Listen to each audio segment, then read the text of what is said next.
mais um Sol da Justiça ao meio-dia. Estou aqui iniciando.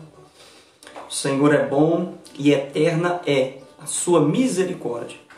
Quero iniciar com uma oração. Altíssimo, a quem nesse momento nós celebramos por meio dos nossos lábios, e que assim seja também em nossos corações, reconhecendo a grandeza da vossa misericórdia e benignidade, que tem sido o auxílio e edificação da vida de muitos, que assim também seja nas nossas vidas em todo o tempo. Livra-nos, Senhor, da vaidade, livra-nos do engano, livra-nos, Senhor, dos maus aprendizados, mas que nós possamos nos colocar como aluno vosso em todos os dias da nossa vida para contemplar a formosura do Senhor e aprender da vossa boa palavra aquilo que é bom e agradável para as nossas vidas, de modo que nós sejamos conservados e guardados pelo Senhor em todo o tempo. Assim, usa de misericórdia para com os nossos familiares, repreenda toda a fúria do maligno, repreenda todo o vício, meu Deus, que porventura prende vidas, liberta de toda vaidade. Assim nós oramos ao Senhor e agradecemos no nome do nosso Salvador, do nosso Senhor Jesus Cristo. Amém. Glória a Deus. Mana Paulo, muito obrigado por esse carinho, viu? Todo tempo a senhora está aí. Manda um abraço aí pro seu esposo, viu? Deus continue coroando vocês dias de vitória, conservando aí como esses servos de Deus que vocês têm sido. Os irmãos nos dê a paz do Senhor aí, um cumprimento, para que eu possa cordialmente estar fazendo os devidos cumprimentos. Tá? Hoje o Sol da Justiça ao meio-dia, o que eu quero transmitir, subiu ao meu coração nessa manhã, rasgai os vossos corações e não as vossas vestes. Deus se voltará para vós, ou podemos dizer, para nós. Tá? O versículo de hoje está em Joel, depois de Oséias, né? Joel, capítulo número 2, tá? E o versículo de número 13. Louvado seja Deus. Joel, capítulo 2, versículo de número 13. E rasgai o vosso coração e não as vossas vestes, e convertei-vos ao Senhor, vosso Deus, porque Ele é misericordioso e compassivo, e tardio em irar-se, e grande em beneficência, e se arrepende do mal. Louvado seja o Senhor. Tá?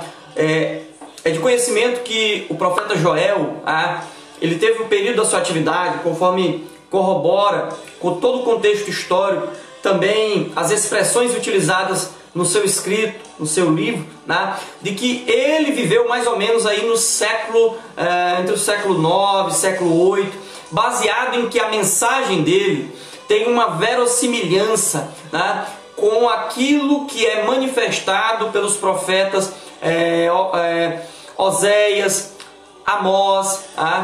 Então, é mais ou menos dentro desse contexto, baseado também no fato de que aqui ele não apresenta dados acerca da monarquia, da administração política, mas aqui ele apresenta contestações, ele apresenta argumentos contra a administração religiosa da época. E foi mais ou menos nesse século aí, século IX, século VIII, que reinou Joás. E ele reinou numa tenra idade. E quem era o seu tutor, nós podemos dizer assim, era o sumo sacerdote. Então nós vimos que era um governo mais para o lado teocrático.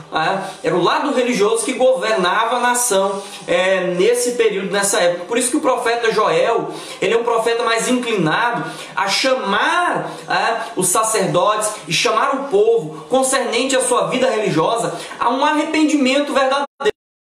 Nós vemos aqui, olha o que ele diz: ainda assim agora mesmo diz o Senhor, convertei-vos a mim de todo o vosso coração, com jejuns e com choro e com pranto. Está no versículo 12.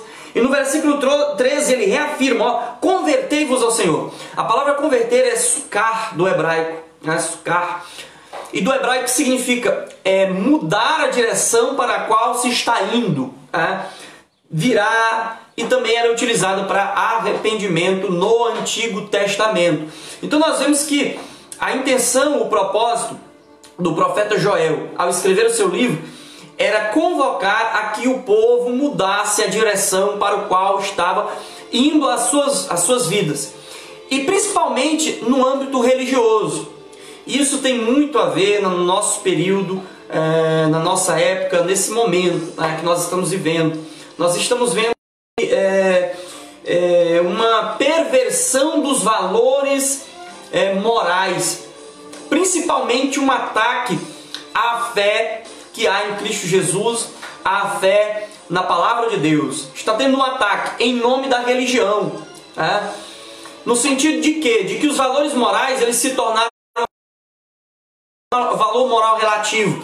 Significa que aquilo que eu acho que é o correto, aquilo que eu penso que é o correto, de acordo com o que eu aprendi, com o que eu vivi, com o que eu fui ensinado, às vezes por outras pessoas, minha esposa está aí, maravilha, é o correto, é o moral, é o valor moral.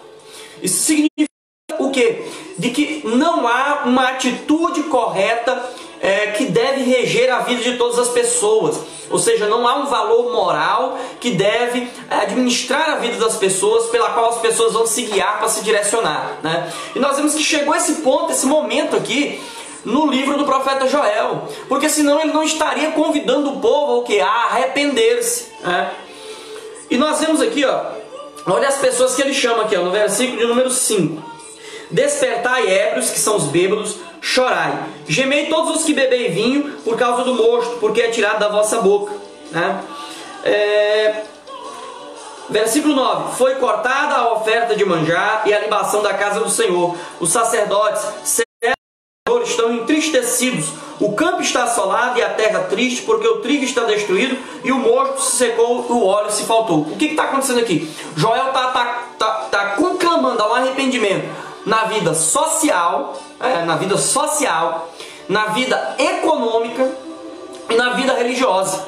Aqui contempla, e Joel está dizendo, olha, não estão mais oferecendo aquilo que era de oferta, aquilo que era de valor na presença de Deus, que pela sua lei ele já tinha chamado a nós a responsabilidade de realizar e de agir.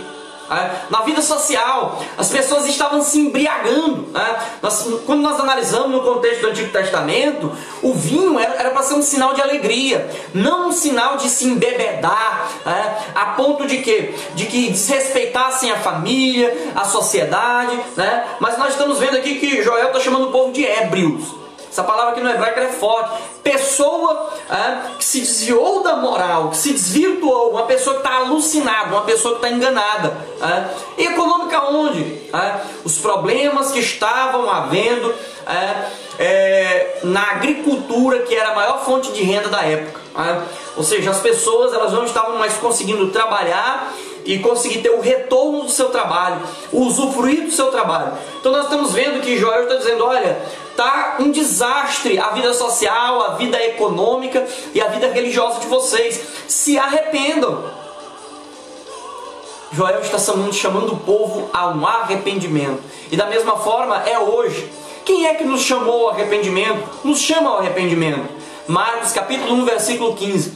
O tempo está cumprido. O reino de Deus está próximo. Arrependei-vos e crede no Evangelho. O Senhor Jesus, quando ele diz o tempo está cumprido, do grego é kairos plero, ou seja, o momento marcado já chegou. Aquilo que estava se esperando já está se concretizando. É isso que a palavra grega quer dizer. E que momento é esse? Que tempo é esse? É o tempo que os profetas estavam falando aqui. Porque num primeiro momento, o livro de Joel ele é literal, ele é para a nação de Israel, é o que está acontecendo naquele contexto histórico, naquele tempo, na vida das pessoas daquele momento. Joel está dizendo isso, mas também de uma forma alegórica, ele está profetizando para o futuro, tanto que aqui ele diz, tocai a buzina em Sião e clamai em alta voz do monte da minha santidade, perturbem-se todos os moradores da terra. Não está dizendo agora só a nação de Israel, está dizendo, olha, todas as nações se perturbem, porque o dia do Senhor vem e ele está perto. Olha só, o tempo está cumprido, o tempo está perto, o tempo está próximo. E os sinais do nosso momento, dos nossos, daquilo daquilo que nós estamos vivendo, daquilo que nós vemos em todas as nações acontecendo, está clamando, está bradando, está dizendo: olha, o tempo já está próximo, o tempo já está perto de acontecer, os sinais já estão chegando, louvado seja o nome do Senhor, graças a mostra que a palavra de Deus é fiel e ela se cumpre. E esse chamado de arrependimento de Joel brada aos nossos corações pela palavra do Senhor Jesus, nos convidando: vamos mudar de direção, vamos mudar as nossas atitudes, vamos abandonar aquilo que Deus reprova, aquilo que Deus não se agrada. E aqui nós estamos tendo um engano muito grande nessa época, porque as pessoas estão rasgando as suas vestes e não o coração. Sim, naquela época já era assim. Toda a organização religiosa, as vestimentas, a postura dos sacerdotes, a postura das pessoas da época era o chamado, aquilo que nós chamamos hoje de politicamente correto. E hoje é do mesmo jeito, politicamente correto, em nome de um amor que é mentiroso, um amor que é relativo. As pessoas não reprovam nenhuma má atitude. Nós não devemos desrespeitar as pessoas. Nós não devemos remover o valor das pessoas, mas as atitudes elas podem e elas devem ser reprovadas. A própria Constituição Federal dá livre expressão, a liberdade de expressão para nós podermos manifestar a nossa opinião. E a que nós manifestamos não é a nossa opinião, é a palavra de Deus. João, no capítulo número 7, o versículo 24, nós somos chamados: não julguem segundo as aparências, mas julguem segundo a reta justiça. Por isso que muitos hoje têm se baseado na aparência, sim. Eu mostro uma certa religiosidade, né? Eu tiro fotos, eu mostro que eu amo a Deus, eu boto palavras de amor a Deus. Senhor, eu te amo, Jesus, eu te amo, Espírito Santo, eu te amo. Ei, mas a nossa vida coopera com isso? Muitas vezes nós dizemos: fulano, eu vou orar por você. Você ora de verdade? Muitas vezes nós falamos mal da vida dos outros.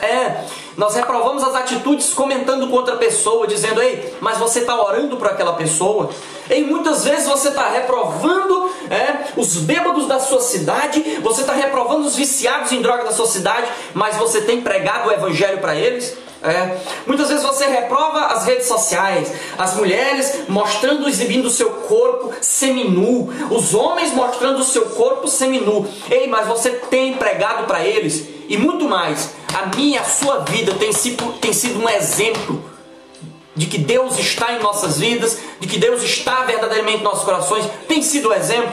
Ou muitas vezes nós só temos dado falso testemunho das pessoas, nós temos mentido da vida das pessoas, nós apresentamos uma veste, né, de santidade, uma veste de justiça, né, uma pessoa de Deus. Eu sou um homem de Deus, eu apresento isso, eu sou uma mulher de Deus, mas a nossa vida está corroborando com a nossa aparência? Sim, porque a palavra coração aqui, ó, rasgai o vosso coração, a palavra coração do hebraico aqui é leb. E tem duas intenções. Uma é literal, falando do próprio coração físico, coração de carne. E o outro fala da nossa alma. É daquilo que nós somos interiormente. Como está o nosso interior? Em Mateus 23, no capítulo 23, o Senhor Jesus chama os fariseus de hipócritas, sepulcros caiados. Por fora são lindos, mas por dentro estão cheios de mortos. Ei, Deus deseja se voltar para nós. Deus não está em aparência. Lembra lá em 1 Samuel, no capítulo 15, quando Deus manda Samuel ungir a Davi? O que ele diz para Samuel? Porque Samuel pensou: está aqui, parece que era Eliabe, está aqui diante do Senhor o seu ungido, aquele que Deus nomeou para rei. Aí Deus brada: Samuel, tu está enganado. Deus não olha como o homem vê. Deus não vê a aparência, mas Deus olha para o coração. Louvado seja Deus. Aquilo que nós somos interiormente, é para isso que Deus olha. E aqui não está falando, sabe, aqui não está pregando contra. Esse aqui, rasgai o vosso coração e as vossas vestes, não está pregando contra a pessoas que se esforçam para conhecer a Deus, conhecer a palavra de Deus, viver uma vida de santidade. Não, está falando de pessoas que na aparência são uma coisa, aquilo que mostram para a sociedade é uma coisa, mas às vezes aquilo que elas mostram só no escondido entre você e ela é uma vida de engano, é um ódio, é uma maldade, sabe? é uma vaidade, sabe? É uma vida totalmente de aparência. Aquilo que elas são dentro da casa delas, com a sua esposa, com seus filhos, é uma vida de mentira. E Deus está chamando essas pessoas ao arrependimento, está dizendo, olha, rasguem não mais as vossas vestes, acaba com essa aparência de piedade e vivam uma verdadeira vida de piedade. É para isso que Deus está chamando. Sabe por quê? Porque Deus não está na aparência. Eu já falei aqui, 1 Samuel 15. Deus não olha como o homem vê. Eduardo Parião, obrigado pelo carinho de estar aí conosco. Deus não olha para a aparência, mas Deus examina o nosso ser interior, aquilo que nós somos interiormente. Será que nós estamos nos esforçando para repreender toda a vaidade do nosso coração? Será que nós estamos nos esforçando para repreender todo o orgulho das nossas vidas, do nosso ser interior? Será que nós estamos nos esforçando para parar com a competitividade, sabe? Mostrar que é melhor? Será que nós estamos nos esforçando para isso? E aqui está chamando para uma verdadeira humilhação, porque rasgar as vestes, no contexto religioso e cultural da nação de Judá, significava se humilhar diante de Deus. E aqui Deus está chamando, está dizendo, olha, não se humilhem mais na aparência, nessa aparência de humildade, chamar as pessoas a... Isso quando você usa de mentira. Chamar, meu nobre, minha excelência, meu querido, minha amada. Deus está falando, para com isso, disso dá nojo em Deus. Deus diz, não, para com isso aí me aborrece, eu não estou nisso daí. Sabe por quê? Porque se vocês verdadeiramente se humilharem no coração, se vocês quebrantarem o coração, Salmo 51, Davi trata disso. Após Davi pecar, Davi estava mantendo ali uma atitude de santidade, de autoridade de Deus. Aí o profeta vem e repreende ele e diz, Davi, a tua aparência está muito bonita, mas Deus sabe o que tu cometeu, o teu pecado, o teu engano. E aí Davi o que faz? Ele se arrepende. Davi se humilha de verdade diante de Deus. Aí a ponto dele escrever o Salmo 51, aí ele diz assim, iniquidade me fui formado, em pecado concebeu minha mãe. Aí Davi diz o seguinte, Senhor, pode retirar o reinado, pode retirar tudo, só não retira de mim o Espírito Santo do Senhor. Isso que é uma pessoa quebrantada de verdade. Isso é que é uma pessoa que se humilha de verdade diante de Deus. Não é aquela aparência, aquela aparência de piedade, mas no coração está a competitividade, está o engano, está a vaidade, está a mentira, está a dissimulação. Deus não aceita isso. A prostituição está lá dentro do coração, está desejando a mulher alheia, está mentindo com o nome alheio. Deus não aceita essa aparência.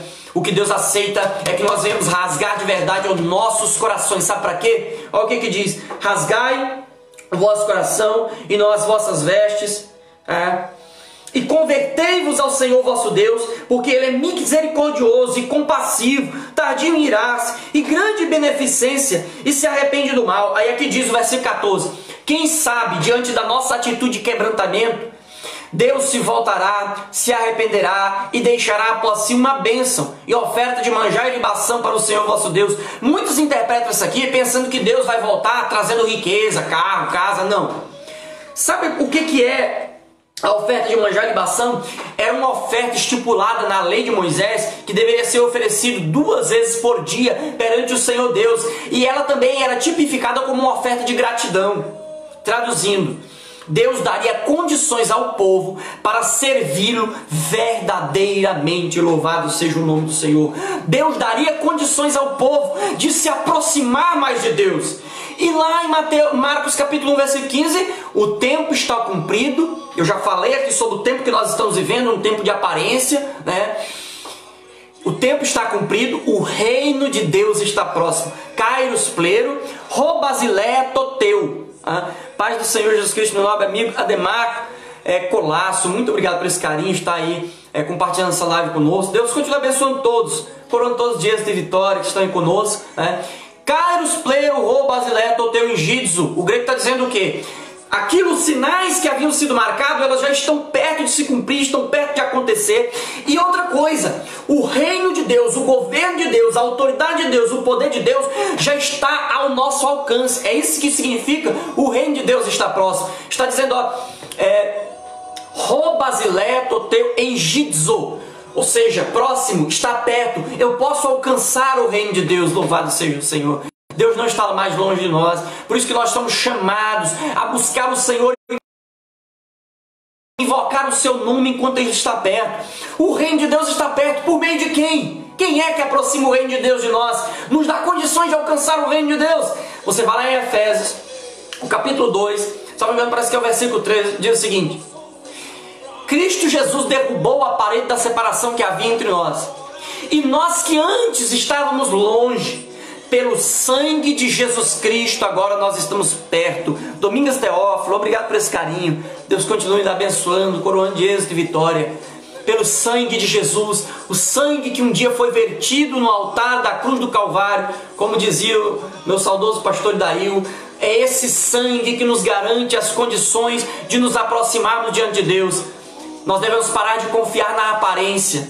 Nós devemos parar de confiar na vaidade, no engano, na mentira. Nós devemos parar de confiar nessas coisas e usar essas coisas para dizer que Deus está próximo de nós, manifestando conquistas materiais, riqueza, bens, honra diante das pessoas. Devemos remover todas essas coisas da nossa vida, parar com essas coisas e devemos rasgar o nosso coração, o nosso interior, que é confiar no sangue de Jesus. O que é confiar no sangue de Jesus? É ter a certeza de que nós somos pecadores, ter a certeza de que nós somos falhos, ter aquela certeza que está lá em 1 João, no capítulo 1, dizendo o seguinte: olha, aquele que diz que não tem pecado é um mentiroso. E João escreve no capítulo 2, versículo 1, escreve essas coisas para que vocês não pequem. Mas se vocês pecarem, nós temos agora um advogado para com o Pai. Ele é Jesus Cristo, é o justo. E Ele é o perdão dos nossos pecados, não somente os nossos, mas de todo aquele que quiser, ou seja, de toda a humanidade. Louvado seja o Senhor. Recebemos essa condição e o profeta Joel está fazendo esse chamado. Vamos largar a aparência e vamos agora mudar o nosso exterior. Aí sim, como está lá no livro de discipulado do saudoso pastor Antônio Gilberto, um homem simples, mas cheio do poder de Deus e do conhecimento de Deus. Nesse livro dele, Crescimento em Cristo, um livro de discipulado, ele apresenta que antes das evidências exteriores da conversão aqui, ó, da mudança de atitude, da mudança de direção, da mudança de comportamento, antes dessas evidências externas, vem primeiro a evidência externa.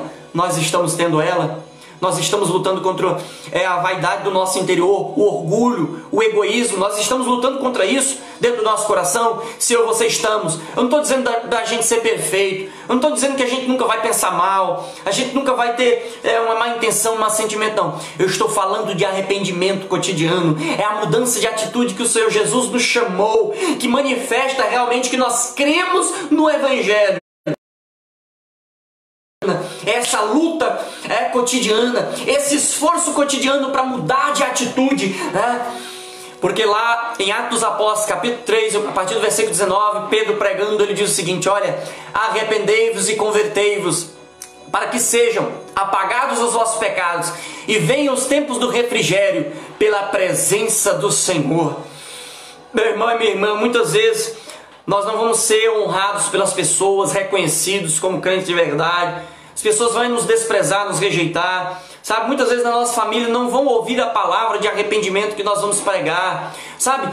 E na nossa família, muitas vezes as pessoas que conheceram a nossa vida pregressa e convivem conosco, veem às vezes as nossas falhas, os nossos erros, sabe? Essas pessoas não vão reconhecer o nosso esforço para mudar de atitude, mas o que vai nos firmar e confirmar nós temos a certeza de que Deus está naquele que se converte, naquele que procura se converter, se arrepender, mudar a sua atitude todos os dias. É isso que é a certeza de que Deus está em nós, é essa condição de nós nos esforçarmos para mudar as nossas vidas. Louvado seja o nome do Senhor.